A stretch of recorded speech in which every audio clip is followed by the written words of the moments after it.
Hey everyone, and welcome to today's Food Safety Fridays webinar. Today we're going to be discussing From Label to Table, Understanding Food Labeling Requirements. Now this is going to be a short presentation meant to just give you a really quick overview. It also mainly deals with products that are sold to consumers or through grocery stores. So if you're selling to a restaurant or another food company that's going to be using your food as an ingredient, you might want to check the regulations because you might not have to do all of the things that we're going to discuss today. And if you have questions, please feel free to enter them in the chat and we'll open it up to everyone at the end of the presentation. So welcome again. My name is Wendy White. My work partner, Andrea, and I are food scientists at Georgia Tech's Georgia Manufacturing Extension Partnership, which is the economic outreach division of Georgia Tech.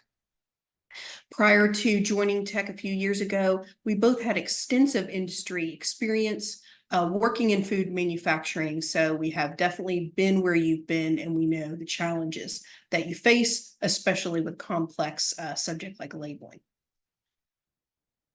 Now, before we get started, a really quick word of warning. U.S. labeling requirements are very strictly regulated and can be very complex. I urge all of you to look up the guidance before creating your labels. If you have a meat, poultry, or primarily egg product, you should search USDA Labeling Guide, and this page will appear. There's several guidance documents, and there's a labeling one-on-one webinar. It's actually pretty good. For all non-meat products, search FDA labeling guidance, and a wonderful PDF will appear with easy to understand information. And remember that the #1 cause of recalls in America usually is mislabeling, so avoid costly mistakes. Let's get started. Now, there are two primary panels that must be present for any food product sold in the USA directly to consumers. The first is an example of one you see up here, and this is called the principal display panel. It's usually considered the front side of the product. Now, at a minimum, it must contain two major items. First is the statement of identity or the product name, and this must clearly describe the product inside of the packaging. It must be in large, bold print, and the label on the right is for a salad topper. Its product name clearly tells us that it's a strawberry cranberry honey nut food. The product's picture is optional. Now, the next thing that you need is a net quantity statement, and this describes the amount of product that's inside of the packaging. This could be volumetric for liquids or a weight for solid food. This measurement must be present in both metric, grams or liters, and also in English Standard, ounces, pounds, fluid ounces.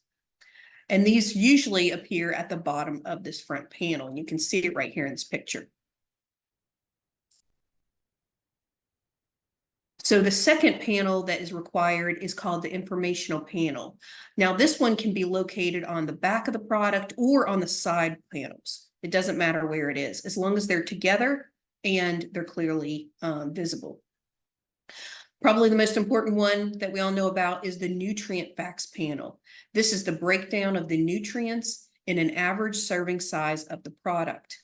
Now, the format of these panels and how these numbers are calculated are strictly regulated, and it can be complex. There are some free tools online to help you come up with this information, but if you need help creating your nutritional facts panel, you can reach out to our good friends at UGA's Food Product Innovation Center. Just search UGA Food Pick and you'll be able to find their website for assistance.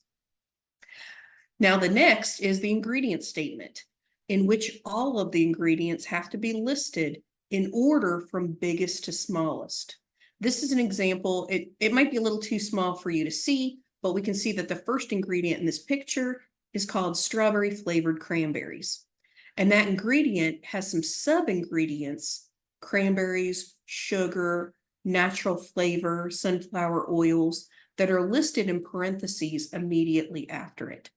All of the ingredients and sub-ingredients have to be declared. Now, how the ingredients are worded, the order, It's very strictly controlled. So look at the FDA or USDA label guidance for help. Now, in the same panel, usually directly underneath the ingredient statement, is the allergen declaration, and it also might be called a may contain statement.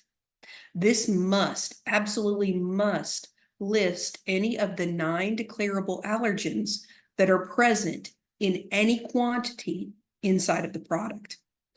These 9 declarable allergens for the United States are dairy, eggs, wheat, soy, fish, shellfish, peanuts, tree nuts, and sesame. Now remember that other countries might have slightly different declarable allergens. So if you look at this example, you can see that they have chosen to have an optional may contain statement. This one says produced in a facility that also handles peanuts, tree nuts, milk. They just list all 9 allergens. Now be careful with these may contain statements. The FDA is cracking down on them, and it's not an excuse for poor allergen management. So it's not a get out of free jail card. Next, you can see something called the country of origin statement.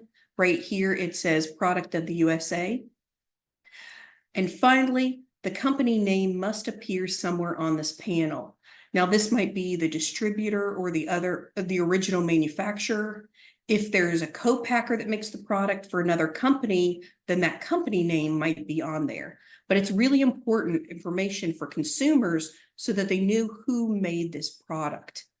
Now, normally there's some kind of company contact information, phone number, website, to contact the company in case they have a problem or they need more information.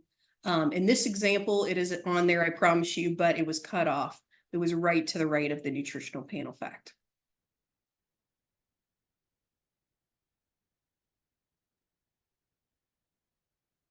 In addition to the items that we just discussed, all USDA products, meat, poultry, eggs, etc., they must contain the USDA establishment seal with that facility's specific USDA establishment number, and this must appear on the principal display panel somewhere, so on the front of the product.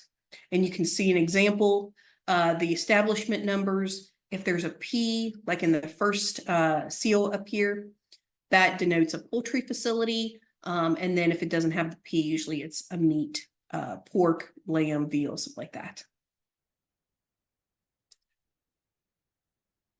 Now, this is something a little bit new that all of you might not be familiar with. Last year, the bioengineering food disclosure rule went into effect.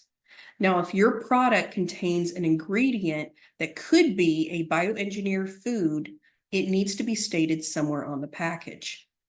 These are also called BE foods, and some people know them as genetically modified organisms or GMOs. Now, currently, there's just 13 items on this list. So if your product doesn't have any of these items listed, you don't have to worry about it. Also, if you're selling to a restaurant, or if your annual sales are under $2.5 million, you're exempt. So this really is just for big companies.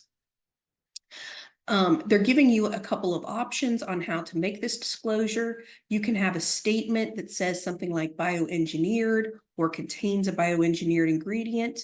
You can include the symbol like the one here on your screen. You can have a QR code or a number that consumers can scan or text for more information. So they're trying to be a little flexible with this requirement.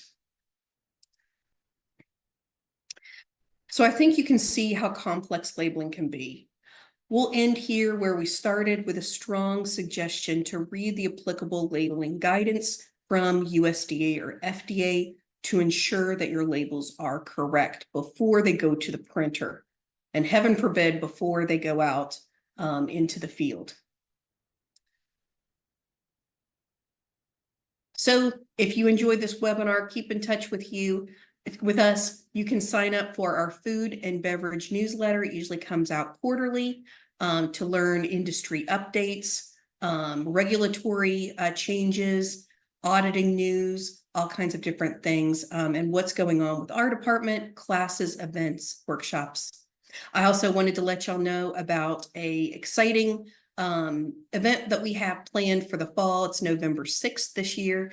It's the Georgia Regulatory Symposium. We have it every year. It's a great opportunity to hear updates from government agencies and also to network with those inspectors and regulators in a really nice collaborative environment. The cost is only $25, which includes parking and lunch. So it's a great deal. Just a few words about our department. The Georgia Manufacturing Extension Partnership, also known as Georgia MEP, is part of Georgia Tech's Extension Division. So our main goal is economic outreach. Andrea and I both focus on food manufacturing facilities, but we have quite a huge variety of different program managers and engineers that work for us.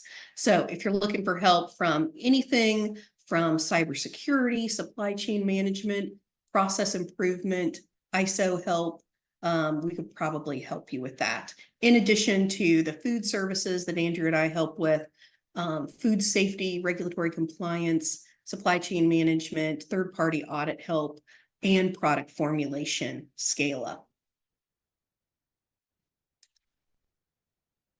So with that, I'll leave you with our contact information. Never hesitate to reach out to us if you have specific questions you think about later or need a resource. We definitely can help with that. We have events, consulting, and classes that we give throughout the year.